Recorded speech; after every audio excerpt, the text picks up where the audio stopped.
हे फ्रस्ट्रेशन आहे. भविष्यामध्ये काँग्रेस आता कुठंच येणार नाही ही जाणीव झाल्यामुळे हे नैराश्य आहे आणि नैराश्यातनं अशा गोष्टी होत असतात.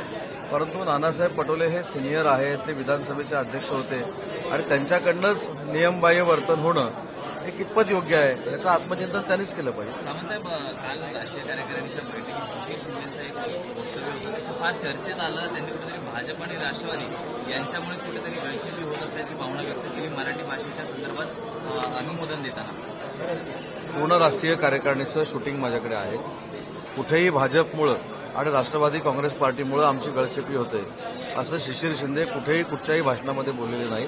त्यांनी त्यांच्या भावना व्यक्त करत असताना मराठीच्या बाबतचा जो ठराव मांडला होता त्याला पाठिंबा देत असताना त्यांचं मत व्यक्त केलं.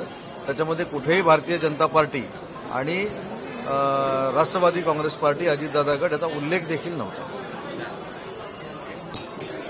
पत्रक प्रसिद्ध करण्यात आलेल्या संजय राऊत यांनी ट्विटरच्या माध्यमातून आणि पत्रकामध्ये ते राज ठाकरे उद्धव ठाकरे यांचे एकत्र हे पत्र आहे, मराठीचा आवाज म्हणून प्रसिद्ध करण्यात आलेलं आहे. संजय राऊत यांनी ट्विटरवरनं विजयी मेळावा जे आयोजित याच्यावर मुख्यमंत्री महोदयांनी सांगितलं ना की त्या दोघांनी एकत्र येऊ नये, हा जीआरच काढला नव्हता. त्यांनी एकत्र यावं आणि काय काय करावं हे देखील मुख्यमंत्र्यांनी सांगितलंय. म्हणजे त्यांचाच आवाज मराठीचा असं त्यांचं म्हणणं आहे. ठीक आहे, मला असं वाटतं की स्थानिक स्वराज्य संस्था अजून व्हायच्या आहेत. स्थानिक स्वराज्य संस्थेच्या अगोदरच अशा पद्धतीनं काही लोक अतिउत्साहपणा जो करतायत तो योग्य नाही.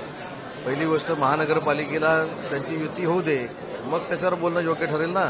आता एखाद्या गोष्टीसाठी म्हणजे ज्यांनी हिंदीची सक्ती केली होती, सक्तीचा अहवाल स्वीकारला होता, त्यांनी सक्तीचा अहवाल स्वीकारला म्हणून हिंदी सक्तीची झाली. अशा मंडळींबरोबर ते विजयी उत्सव करतायत, त्यांचा तो प्रश्न आहे.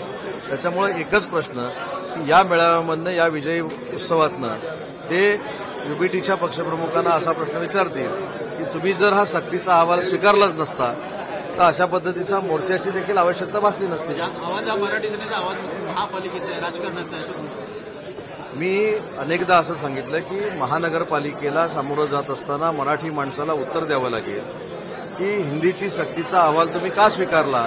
त्याच्यासाठी मनसेनं उठवलेल्या मराठीच्या आवाजाच्या संदर्भातला जो निर्णय होता त्याला यांनी पाठिंबा दिला.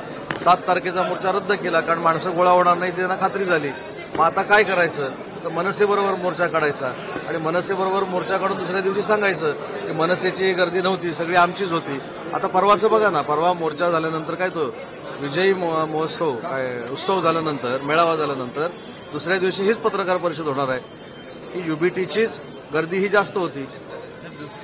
राष्ट्रीय कार्यकारिणीत एक शिवसेना सीमोल्लंघन करणार असल्याचं राज्याबाहेर देखील शिवसेना विविध राज्यांमध्ये स्थापित करून विस्तार करून इथे देखील छोट्या निवडणुका. शिवसेनेचे राज्यप्रमुख हे अन्य राज्यांमध्ये देखील आहे.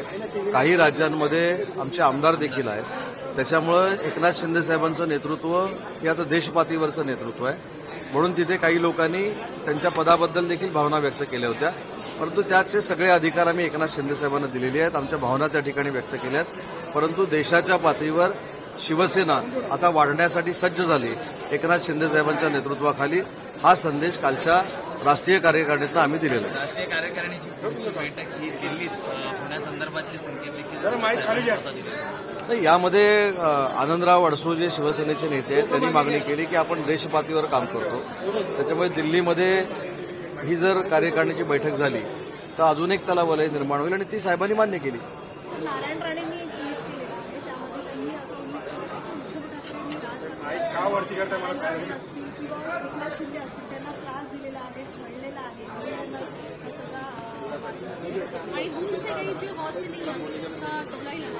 नाही. राणेसाहेब हे राजकारणातील एक ज्येष्ठ नेते आहेत, महायुतीचे एक ज्येष्ठ नेते आहेत. त्यांनी ट्विट केल्यानंतर त्याचं क्लॅरिफिकेशन मी देऊन उपयोगाचं नाही. त्यांचं क्लॅरिफिकेशन त्यांना विचारलं पाहिजे. पण मेळावा कसा आहे की मेळावा मराठीचा आदर कायम आम्ही ठेवला असं सांगण्यासाठी हा मेळावा आहे. पण या मेळाव्यामध्ये हिंदी सक्ती करणारे देखील जाणार आहेत, त्याचा काय हा माझा प्रश्न आहे.